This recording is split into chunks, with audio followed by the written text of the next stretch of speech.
Beloved Father, Mother God, Creator of all that is love, of all that is light, of all that is peace and joy and celebration, we give thanks for your divine presence here, not only permeating this sacred space and the sacred lands around us, but the sacred heart within each of us. Father, Mother God, we welcome in and give thanks in advance that your presence permeates every cell of our being, every cell of our consciousness. We give thanks that it also permeates the ushers, the volunteers, the board, the staff, the congregants, the attendees, the guests, everyone, so that this gathered, combined presence takes us all to an entirely new level of your presence, your consciousness. As well, Father, Mother God, show us how to take this and implement this in our lives. To have it just as a presence, we do not believe that is enough. Guide us also in our thoughts, our words, our actions. Show us how to live the principles of what we hear about, see, and feel in this place. And for this, we give thanks. And so it is. And so it is. And just take a moment to stretch out. And we're going to go into a reading of the daily word and so forth. And we also would like, if you don't mind, just in honor and respect too, if Kai, Mary, Grandfather Martin, if you would please stand, an incredible, wonderful Hopi elder.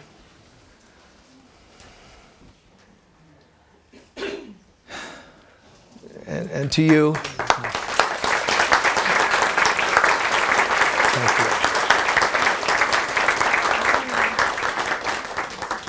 you.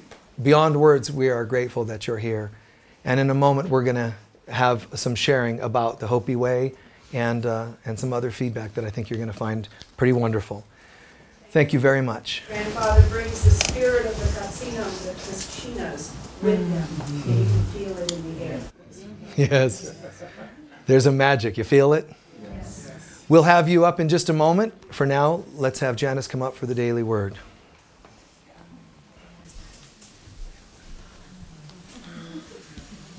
So let's just breathe in that beautiful, beautiful energy.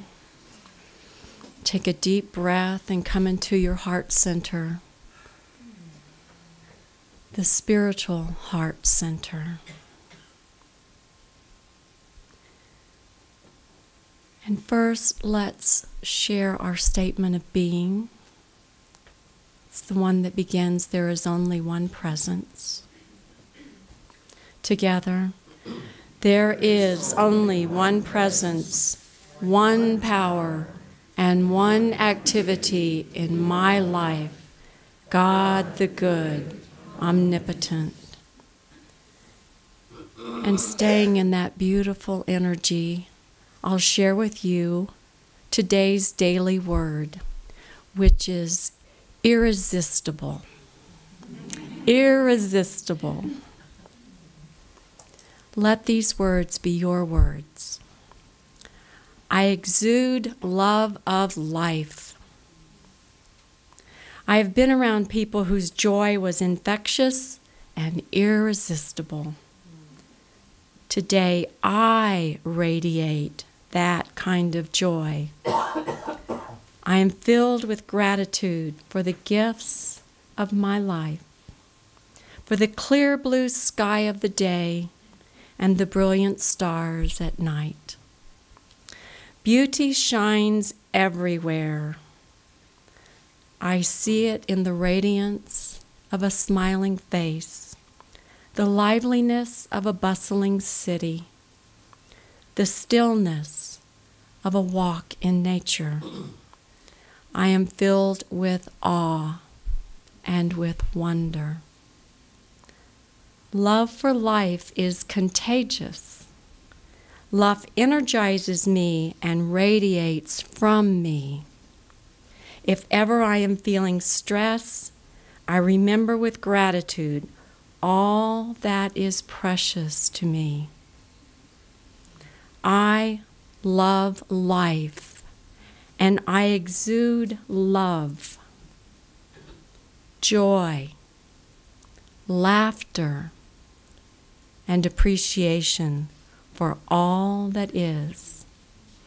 And from Psalm 126, then our mouth was filled with laughter, and our tongue with shouts of joy.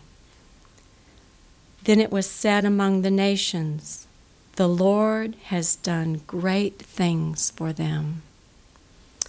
And I invite you now to enjoy this special music. It doesn't surprise us to hear that kind of a story in the sense of someone saying they're a conduit. We call that miracle workers in this circle, in this group. And you're not too boastful or proud to call it that. That is what it is, so call it that, and encourage other people to become miracle workers and to support others who are doing that kind of miracle working. Meaning, you hear a call. There's a situation where a child of God is not seeing, feeling, experiencing. It's God's presence, so step up to help make a bridge so that they can feel more of that. And that's miracle working. And although it's shocking that people could be treated like that, be it Hopi or people on the other side of the planet, it's not surprising because they represent the heart and soul or spirituality on this planet. And most people do ignore that part of themselves. So wouldn't we expect it to be projected out and lived out with the spiritual people or the people that represent spirit? If people are neglecting spirit inside, why wouldn't they be doing it outside? So it's shocking, but it's not surprising when you look at the deeper metaphors.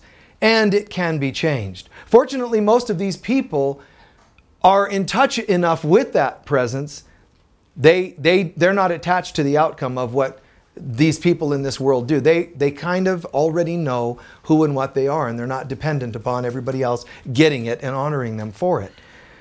On that note, this book Kai wrote, and there's a table in the back corner by the door of books she's written and co-written, The History of the Hopi from Their Origins in Lemuria. This to me, yeah, it's like as soon as you hear the title, whoa! Exactly. This is a book that helps explain a little bit more of the true history of humanity, because it began with the ancient peoples in Lemuria, which are far more the Polynesian and Tibetan and so forth. That land in the Pacific that slowly submerged, and people were guided by kachinas and internal guidance away from those lands that became submerged. They found new lands. They found lands in South America, eventually Central America, and here. They also found lands in the highlands, Tibet and so forth. So it doesn't surprise me that they would know each other's language, so to speak, because they're all from that original ancient people, the Lemurians, who were very closely guided by and connected to those star people. And in context of what we're experiencing in today's sharing, some folks had asked me, and I'm not going to not do this, but based on our last week or so, we were talking about relationships, and then it was evolving into a conversation about enhancing intimacy and so forth. We were going to talk about that because folks had asked about it, but when I had heard about our guest speaker, it felt appropriate to share a different concept. And so some of that was coming to me today of what to share and so on. So I want to talk about this concept of what I call not just being good, but being good for something. Don't just say you're good. Don't just behave in your own right, so to speak, and act religiously. Be good for something. Take action. Take proper action. Be a miracle worker. So as I was sharing in the first service, we are all called at some time or another to take action, maybe on a daily basis. Some of us think that the action means to stand up and shout your opinions to the world. Now that's just annoying. That's not guided actions. That just is usually just annoying, because the more you have to say something, must tell everybody your opinions, it's usually coming from an unhealthy place. But it's also unhealthy to be frozen and worthless and do nothing and say nothing. So how do you know which one to do and when to do it? First, if you live a prayerful enough life, the guidance comes to you. That's why a lot of wise people said, when you really know, you don't speak. It doesn't mean you never speak. It means the more you know, the less words are needed. The less you know, the more words are needed. That's called compensatory.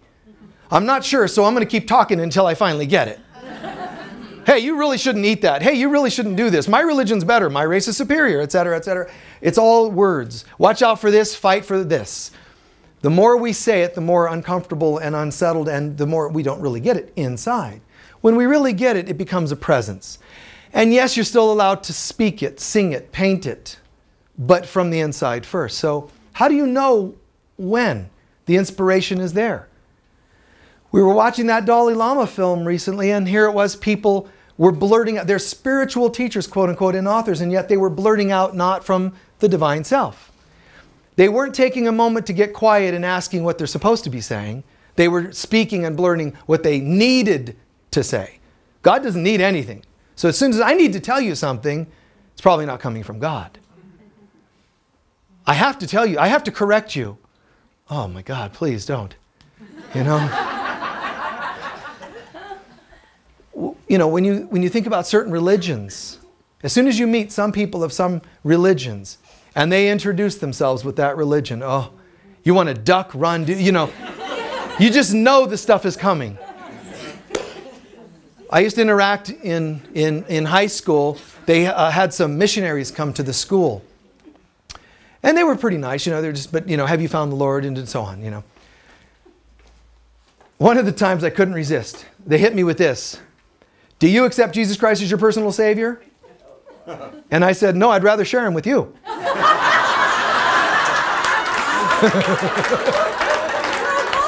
Okay, so, zing!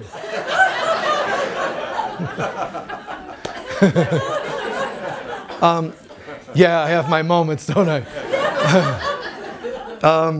In any case, to know, it's you live a prayerful life, more likely guidance comes, but also ask.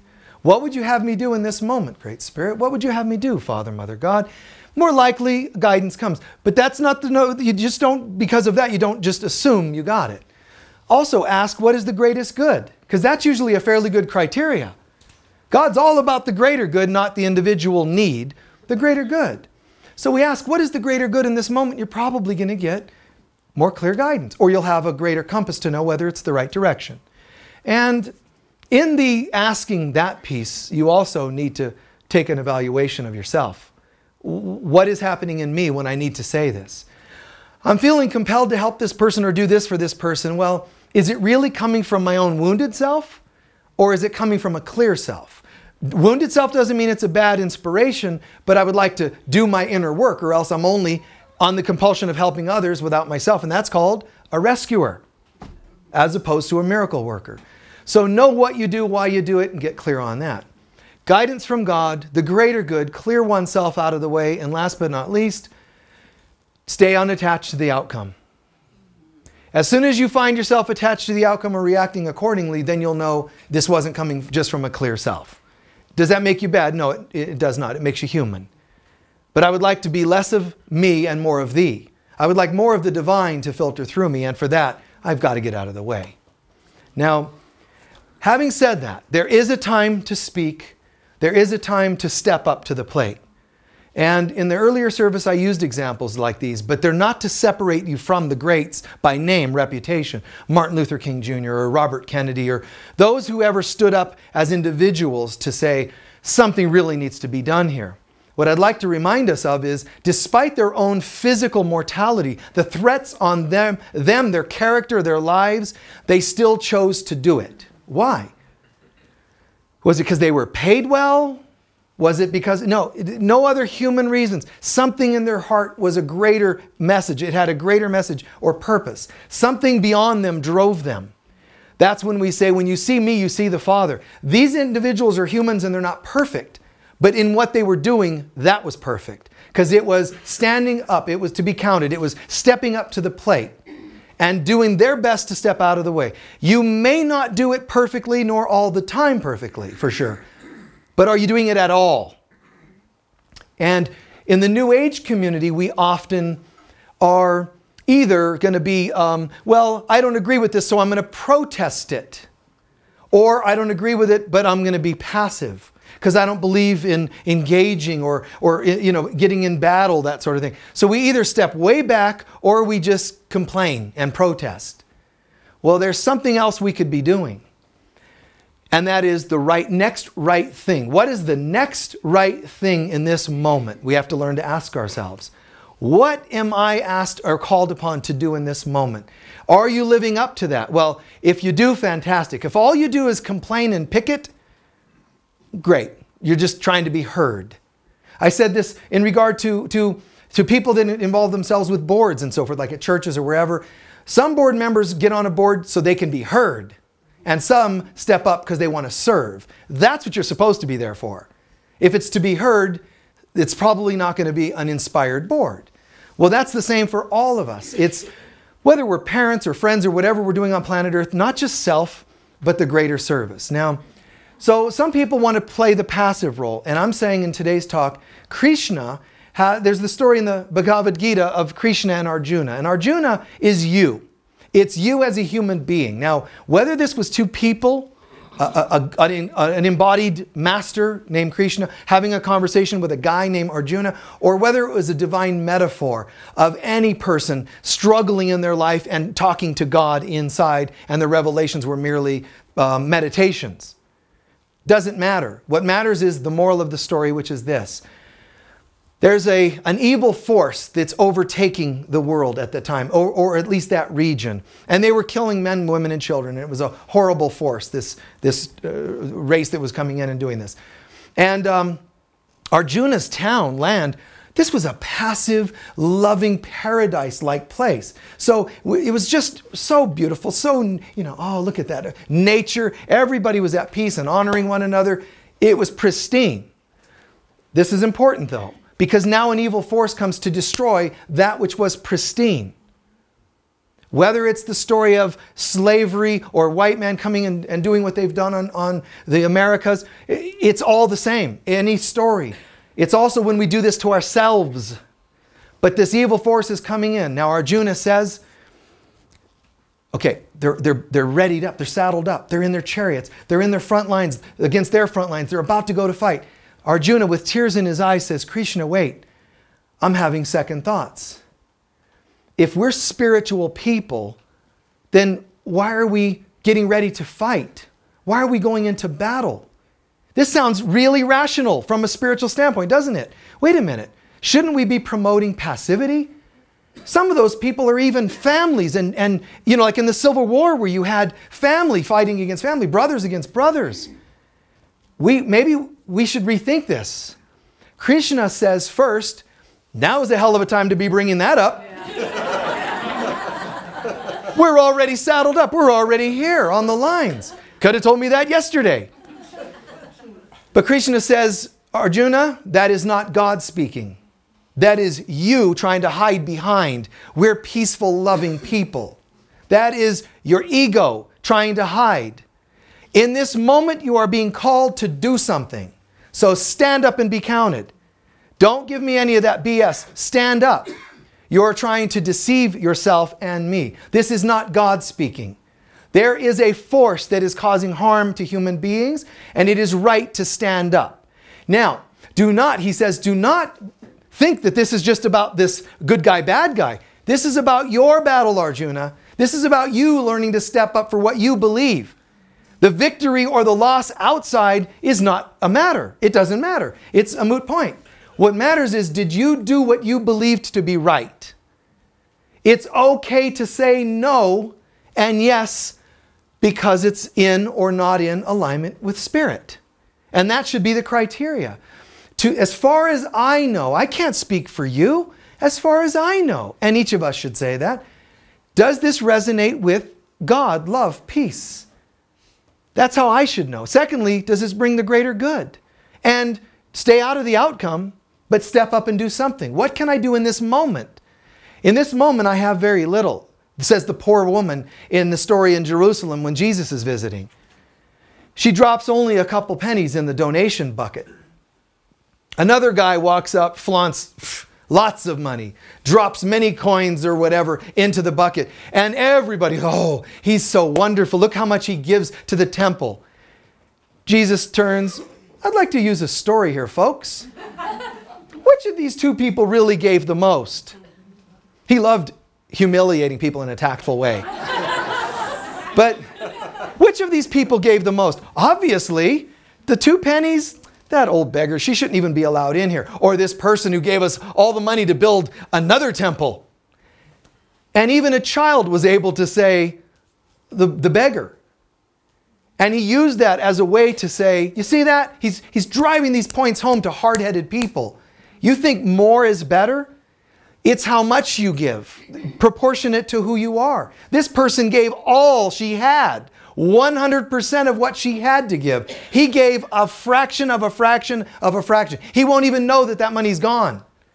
So he's pretending to give more because he loves your flatteries. She gave everything. So what do you have to give? And go by your own guidance. What do you have to give? And give.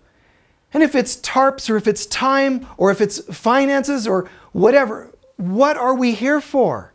Just to sit back and say, well, life is so meditative when I live in my town or in my house. I love just playing my Stephen Halpern music. I got my waterfall in the background. I really don't leave my house very often. You will when the storm comes to your house. During the Great Dust Bowl experience of the Americas, people were starving. And even though there were white people, nobody was helping them. And they pleaded, they begged, help us. Nobody cared because they weren't in the Dust Bowl. Nobody seems to get stirred until they're experiencing it. Well, this was amazing because year after year was going by and the situation was worsening. Children were dying because there was no more room in their lungs. It was filled with dust. They suffocated as though their lungs had become concrete.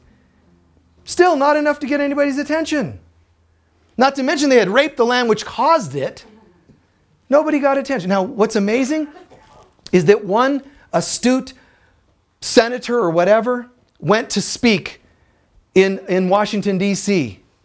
And he timed his speech because he heard that the Dust Bowl clouds, the clouds of dust had gone so far through our country that it was going to D.C.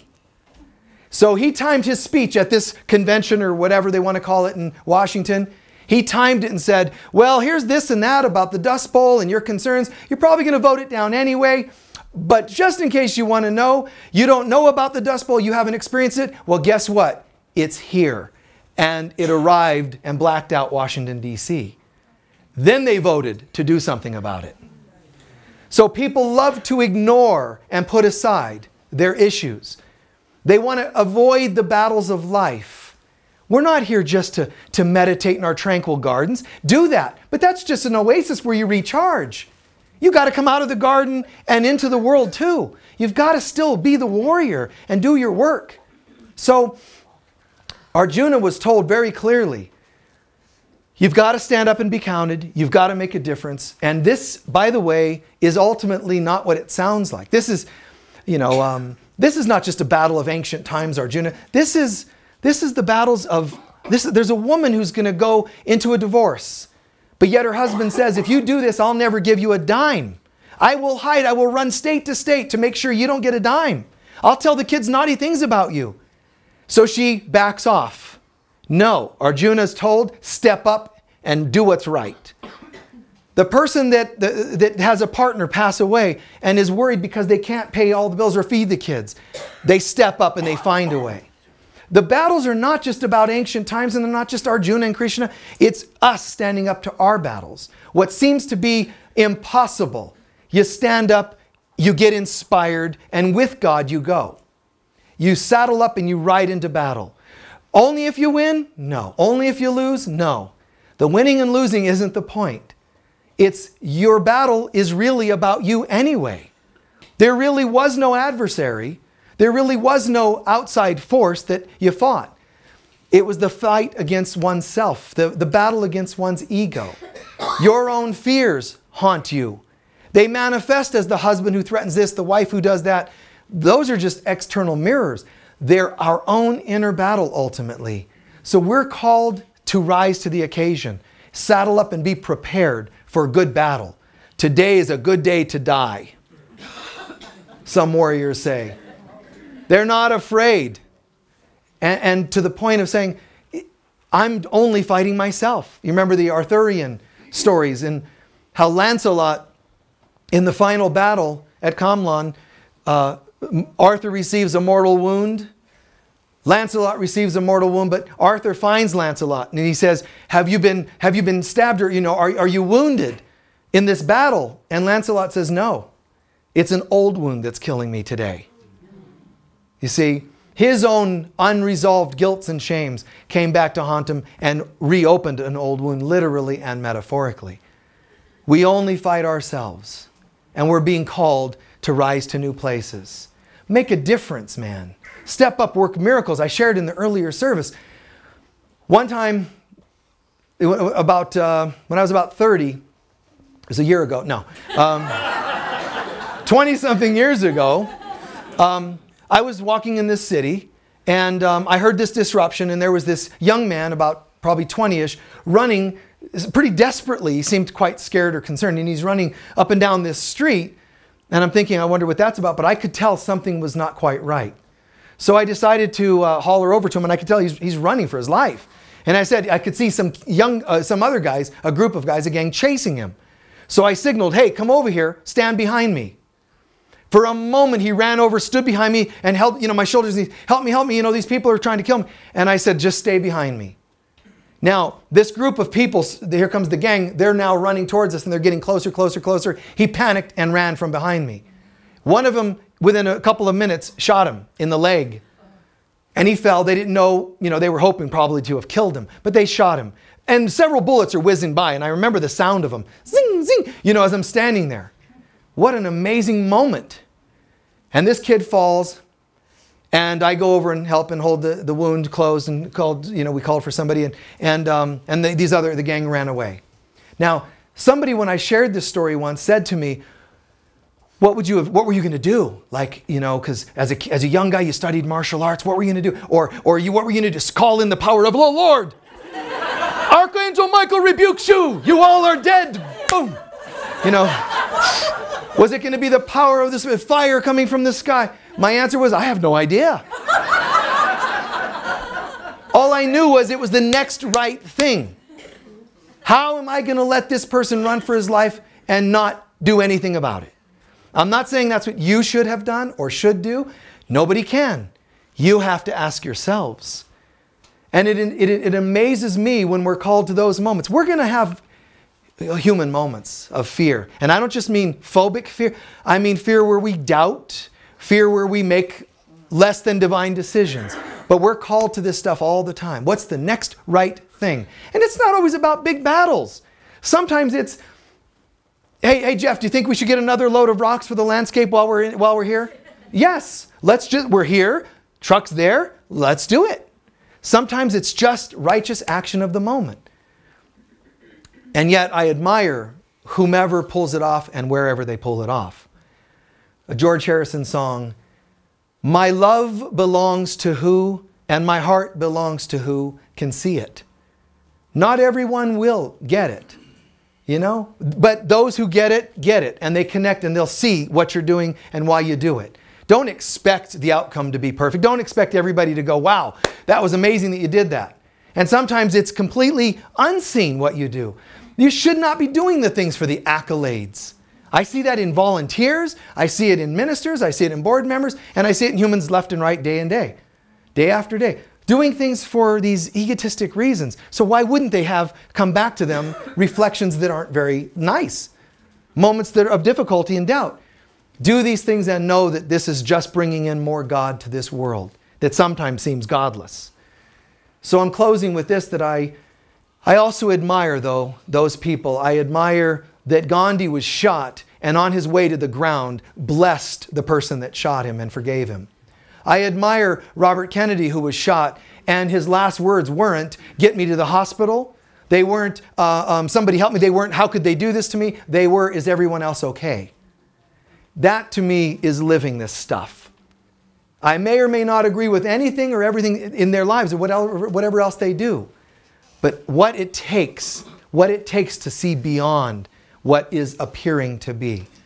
We're called to battles, and those battles take many forms. Watch for them in your life, and remember, at the end of the day, there was no adversary. It was reflections of our own doubts and fears. That's why the outcome doesn't matter as much as just standing up for the battle. Because at least you now have taken, and this is an important closing point, that spirituality is just a theory. It's just words until it's applied. It's nothing. It's worthless.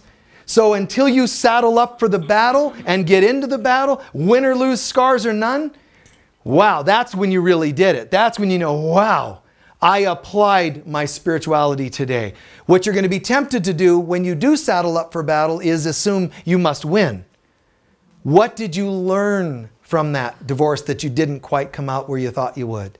What did you come out with a smile anyway? Learn from it anyway. Find how to extract positives and beauty and art out of everything. Deeper significance, I've been calling for a deeper meaning to things. Look for the deeper meanings. This is how the ancient people lived. They lived in a right brain, which is why so many people in the left brain don't understand them. It's because they use pictures. They're using ideas and concepts that are not detailed little bits. They speak like children, really. The people of the Polynesian Islands, the people of Lemuria, they speak in pictures. They speak the way children do. So in this moment, let's take a few centering breaths and prepare for a blessing, a healing, a meditation.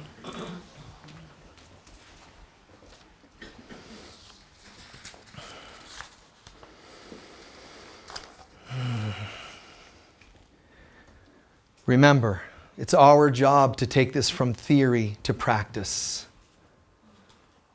That's being not just spiritual, but spiritual warriors. Practical, in the moment. Centering breaths, releasing the day. Setting aside the day and all concerns of the day.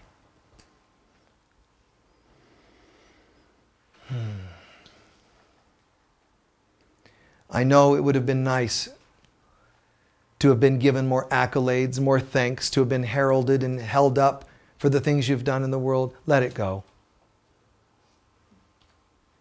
Anytime a good action, thought, word came through you, it was God manifesting. What more could you really need? God is enough. So in this moment, we give thanks for that divine presence in all the times it's manifested through us. And we look back in our lives right now to anyone who's ever reached out a hand to help, whether through word, prayer, or in any means. Reflect back to anyone who's ever helped you.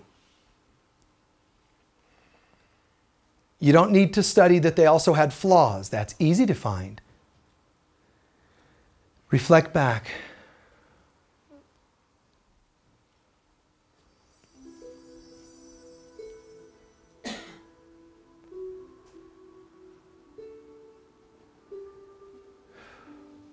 And from your heart and soul, thank them. Thank them for being with you. Thank them for listening and following inspiration.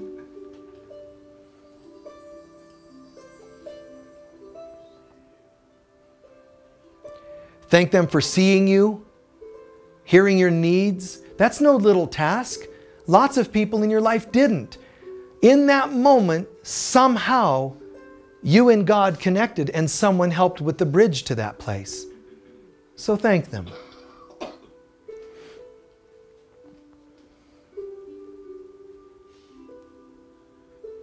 And also,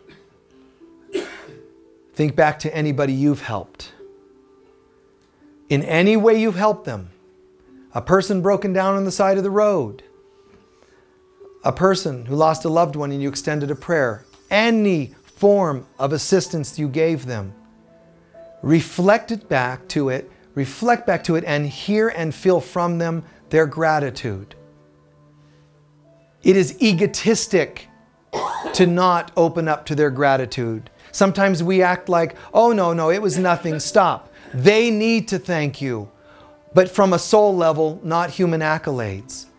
Open up your heart and soul and receive the appreciation from their soul. You made a difference. Be sincerely, lovingly proud of yourself for that. It means you listened to God's guidance to help its child. or children today.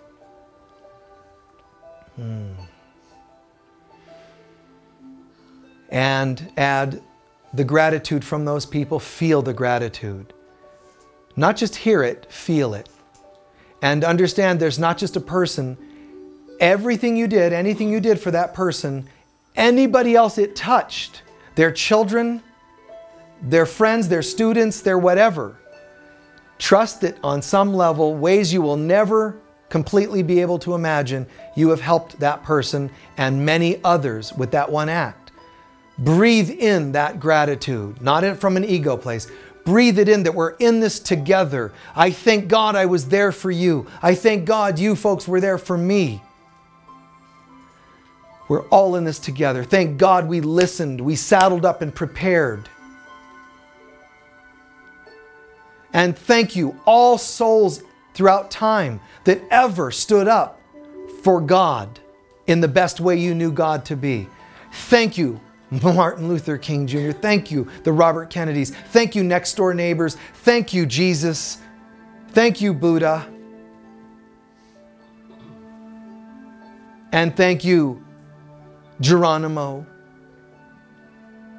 Thank you, elders from Lemuria you'll never know the names of. Thank you, Kachinas. Thank you for knowing that we were worth helping, even in days when we forgot. They followed what they knew to be right at the time. And for that we give thanks. And so it is. And so it is.